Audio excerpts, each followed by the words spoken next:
नेति कहीं रह जाए।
વિજ્ઞપ્તિ પદનું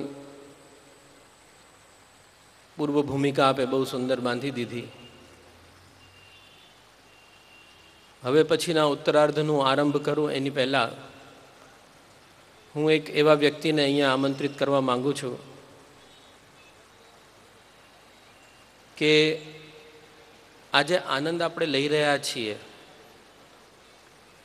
પંચશતાબ્દી મહોત્સવ મનાવવા માટેની જે આ ભૂમિ આપણને આજે પ્રાપ્ત થઈ છે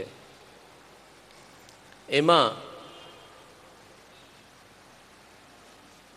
ઘણા કારણો હશે, ઘણા માધ્યમોથી મળ્યું હશે, પણ એક વ્યક્તિ જેનું નામ સાગર છે, સાગરની વિશેષતા શું હોય છે? સાગર માંથી પાણીની પ્રાપ્તિ થાય. સાગર ઉપર યદિ ધૂપ પડે, ધૂપની કિરણો પડે તો પણ બાષ્પીભવન થઈને એ વાદળનું સ્વરૂપ ધારણ કરે ને વળી પાછું પાણી બનીને જ પરસે અને આપણને તૃપ્ત કરે. એવી રીતે આપણને બોરીવલીની પ્રજાને, કાંદીવલીની પ્રજાને તૃપ્ત કરી રહ્યા પરમ ભગવદીય વૈષ્ણવ શ્રી યોગેશભાઈ સાગરને હું આમંત્રિત કરું છું સ્ટેજ ઉપર આવે અને ભવિષ્યમાં પણ એમને આ અનુમોદન કરું છું કે પંચશતાબ્દી મહોત્સવનો આ કાર્યક્રમ જ્યારે પૂર્ણાહુતિની કાલે મેં વાત કરી હતી એ પૂર્ણાહુતિ માટે પણ આ જ સ્થળ મને જોઈએ છે એનું નિવેદન અત્યારના જ કરી દઉં છું. એ વાગદાન આપણે બધાએ લઈ લેવું છે એમની પાસેથી.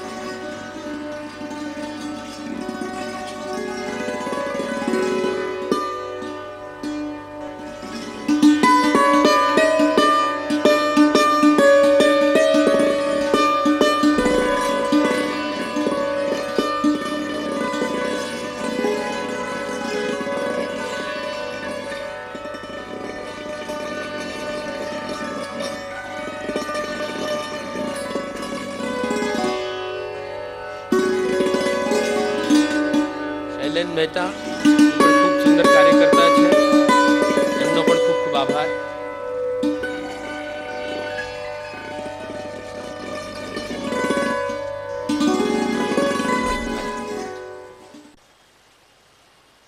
વિજ્ઞપ્તિના માહોલમાં આવવા માટે ફરી એકવાર હું મંગલાચરણ કરી લેવા માંગુ છું. જયતિ શ્રી વલ્લભાર્યો જયતિ ચ વિઠ્ઠલેશ્વર પ્રભુ શ્રીમાન પુરુષોત્તમશ્ચ તૈશ્ચ નિર્દિષ્ટા પુષ્ટિ પદ્ધતિર્જયતિ.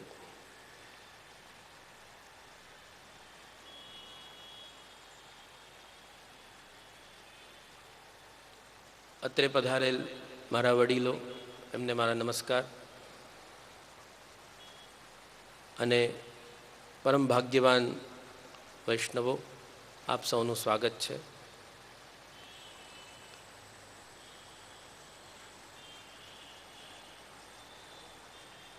આપ લોકોને આશ્ચર્ય થશે કે આ પદનું નામ વિજ્ઞપ્તિ પદ કેમ છે. ઘણા લોકો વિજ્ઞપ્તિને એમ સમજતા હોય છે કે વિજ્ઞપ્તિ એટલે પ્રાર્થના, એક જાતની રિક્વેસ્ટ. પણ હું એ ક્લિયર કરી દેવા માંગુ છું કે વિજ્ઞપ્તિ અને પ્રાર્થનામાં ભેદ છે. પ્રાર્થના કઈ રીતે કરવામાં આવે, પ્રાર્થના અને વિજ્ઞપ્તિના નેચર જુદા જુદા છે. પ્રાર્થનામાં કોઈ પણ પ્રકારની અપેક્ષા હોય છે. જેમ હું દુઃખી છું, પ્રભુ મારું દુઃખ દૂર કરો, આ એક અપેક્ષા છે. જ્યારે વિજ્ઞપ્તિનો નેચર દુઃખ દૂર કરો એવો નથી. હું દુઃખી છું ત્યાં સુધી બરાબર છે, આપની સમક્ષ હું રજૂ કરી રહ્યો છું, એક વિજ્ઞપ્તિ છે. એસો જો હોઈ જાય વિજ્ઞપ્તિ પદના દરેક પદના અંતમાં મેં ખાસ એસો જો હોઈ જાય એ શબ્દ યોજ્યો છે. એનું કારણ આ જ છે કે પ્રભુ એમ ન સમજી લે કે હું પ્રભુને બાંધવા માંગુ છું, પ્રભુથી માંગવા માંગુ છું કે ભાઈ મને આ આપી દો. અશ્વરૂપય ઇન્દ્રિયા બેકાબુ ભઈ જાય, સારથી રૂપ પુનઃ ધરો વિષય દ્યો હમે જીતાય. આ તો મારી અભિવ્યક્તિ છે. પણ પછી પાછો હું આવી જાઉં છું પોતાની લાઈન ઉપર, વિજ્ઞપ્તિ ઉપર, કે એસો જો હો જાય. એટલે એસો જો હોઈ જાય આ વિજ્ઞપ્તિ છે, પ્રભુને પ્રાર્થના નથી. કારણ કે પુષ્ટિમાર્ગમાં શ્રી મહાપ્રભુજી કહે છે કે પ્રાર્થના નૈવ કાર્યા. આ પુષ્ટિમાર્ગ પ્રાર્થનાનો માર્ગ નથી, સકામ માર્ગ નથી, નિષ્કામ ભક્તિ માર્ગ છે. એટલે એ સૌથી પહેલાં ક્લેરિટી કરવી મારે બહુ જરૂરી છે કે આ વિજ્ઞપ્તિ પદ જે છે એ પ્રભુને પ્રાર્થના નથી, ફક્ત એક વિજ્ઞપ્તિ છે, મારી અભિવ્યક્તિઓ છે. આગળ વધતા પહેલાં હું એક વાત ઓર કહેવા માંગુ છું કે આ વિજ્ઞપ્તિ પદના મંગલાચરણ રૂપ મેં જે શ્લોક લીધો, અશ્વરૂપ યહ ઇન્દ્રિયા બેકાબુ ભઈ જાય, એની પાછળનો હેતુ શું છે? જેમ તમે પુષ્ટિમાર્ગના પથિક છો એવી જ રીતે હું પણ પુષ્ટિમાર્ગનો પથિક છું.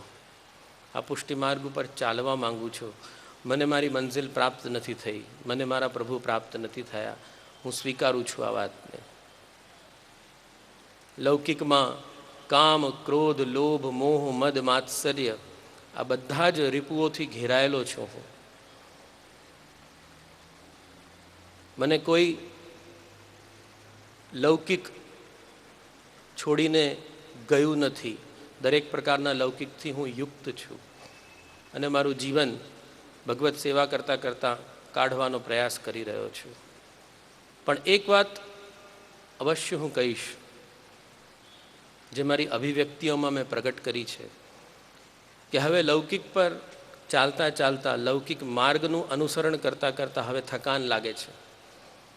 જેમ બહુ દોડવાથી થકાન લાગે, બહુ પિક્ચરો જોવાથી આંખને થકાન લાગે, બહુ હાથથી કામ કરી લેવાથી હાથને થકાન લાગે, એમ હવે હું લૌકિક કરતાં કરતાં લૌકિકના માર્ગ ઉપર થાક્યો. અને જ્યારે હું થાક્યો ત્યારે મારે આ હૃદયની અભિવ્યક્તિઓ બહાર નીકળી. અને સર્વપ્રથમ મેં પ્રભુને વિનંતી કરી કે પ્રભુ, આપે મહાભારતના સમયમાં સારથીનું રૂપ ધારણ કર્યું હતું, ત્યાર પછી આપે કોઈ દિવસ સારથીનું રૂપ ધારણ નથી કર્યું. અત્યારે જે રીતે મારી ઇન્દ્રિયો ઘોડાની સમાન દોડી રહી છે, એને કાબૂ કરવા માટે ફક્ત આપ સમર્થ છો, એવી મારી દ્રઢ ભાવના છે. કોઈક સૂફી સંતે બહુ સુંદર વાત કરી છે. સૂફી નિયર ટુ પુષ્ટિમાર્ગ છે, નિયર ટુ પુષ્ટિમાર્ગ છે. બહુ સટલ ડિફરન્સ હશે તો હશે, પણ એની બહુ સુંદર ઉક્તિ છે, જે મને બહુ ગમે છે, બહુ પ્રિય ઉક્તિ છે. એ સૂફી સંત કહે છે કે બાંટ ન ડાલું કહી દામન દામન, बांट न डालूं कहीं दामन दामन, गर कर दिया तूने मुझको मेरे ही हवाले. એના ખુદાને એ વિનંતી કરી રહ્યો છે કે મારામાં ગટ્સ નથી કે હું પોતાની જાતને સંભાળીને રાખી શકું.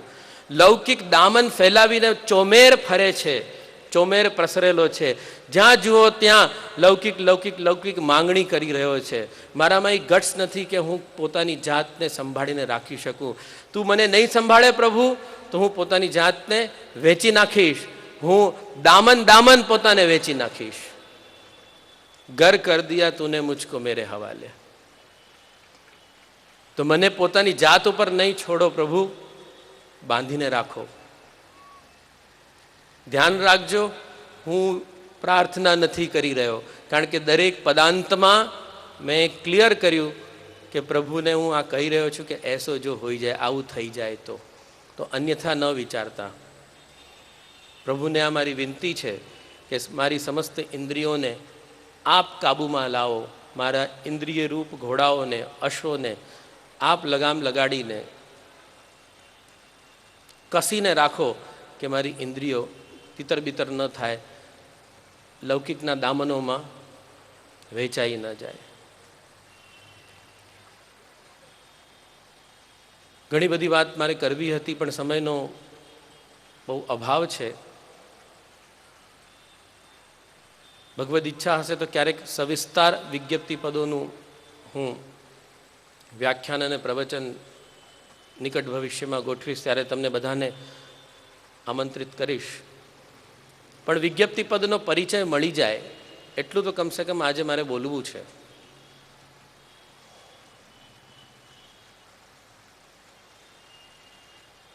આપણા સંપ્રદાયમાં કહેવામાં આવે છે કે અર્જુન પુષ્ટિમાર્ગીય છે, કારણ કે સર્વધર્માન પરિત્યજ્ય મામેકમ શરણમ વ્રજ, બધા જ ધર્મોનો ત્યાગ કરીને તો મારી શરણમાં આવ. આ જે ગીતાની ઉક્તિ છે એ પુષ્ટિમાર્ગી ઉક્તિ છે, અને આ ઉપદેશ ભગવાને અર્જુનને આપ્યો છે. એટલે પુષ્ટિમાર્ગીય તો ખરો, એ વાત તો નક્કી, પણ સાથે સાથે મર્યાદા મિશ્રિત છે. હવે પુષ્ટિ મર્યાદા અને પુષ્ટિ પુષ્ટિમાં ભેદ શું? તો બહુ લાંબુ ન જતા આટલું સમજી લો કે અર્જુનને જ્યારે ભગવાને દિવ્ય દ્રષ્ટિ આપી અને વિરાટ સ્વરૂપના દર્શન કરાવ્યા, ત્યારે અર્જુનની ફક્ત દ્રષ્ટિ દિવ્ય હતી, પરંતુ ગોપીજનોના સંપૂર્ણ દેહ દિવ્ય હતા. એટલે એ મહારાસ થયો અને અહીંયા મહાભારત થઈ.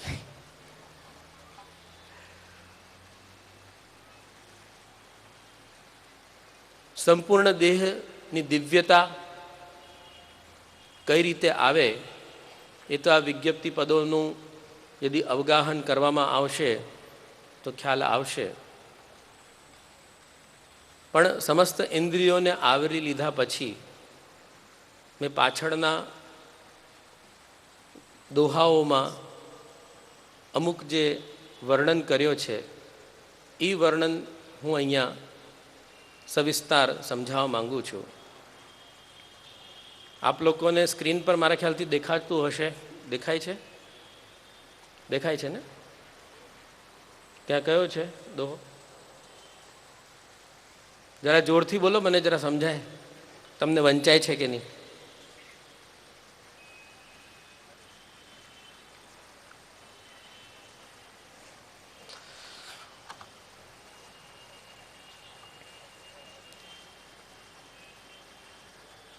નવમા નંબરનું પદ છે, मुक्ति 4 प्रकार की श्रम साधे सिद्ध होए.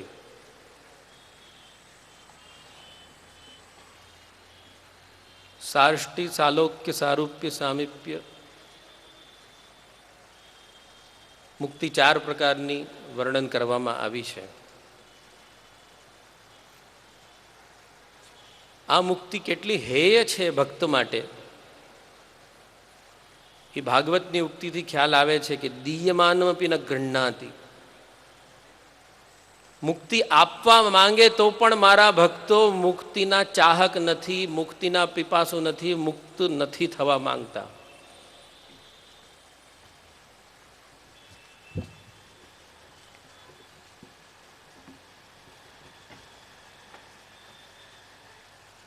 ભગવાન મુક્તિ દેવા માંગે છે, મુક્તિ આપવા માંગે છે, ભગવાન મુક્ત કરવા માંગે છે, તે છતાંય દીયમાનમ અપી ન ગૃહ્ણાતિ. આપું છું તો પણ લેવા માટે તૈયાર નથી. ભગવાનના લોકમાં રહેવું પરમ સૌભાગ્યનો વિષય છે.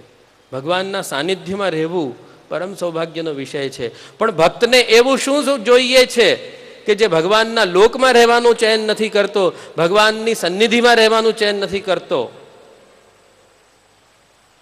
ભક્તને ભગવાનના સ્વરૂપાનંદનું આનંદ જોઈએ છે. એટલે સ્વરૂપાનંદની સામે એને આ મુક્તિ, આ ચતુર્પ્રકારક મુક્તિ હેય લાગે છે. અને આ મુક્તિ સિદ્ધ કરવા માટેના જે સાધનો છે, શાસ્ત્રોક્ત સાધનો, એ પણ બહુ કઠિન છે, બહુ ક્લિષ્ટ સાધનાઓ છે, જલ્દીથી નથી મળી શકતું. દાન, વ્રત, તપ, હોમ, જપ, સ્વાધ્યાય, સંયમ, યમ, નિયમ, ધ્યાન, ધારણા, પ્રત્યાહાર, સમાધિ, કેવા કેવા જંકચરોથી તમારે પસાર થવું પડે છે, એના ક્લાઇમેક્સ સુધી જવું પડે છે, ત્યારે જઈને કંઈક મુક્તિનો દ્વાર ખુલે છે. અને આપણે ઘેર બેઠા પ્રભુ મળે છે તો એને છોડીને મુક્તિના ધામમાં યાત્રા કરવા નીકળી જઈએ છીએ. આ આપણું દુર્ભાગ્ય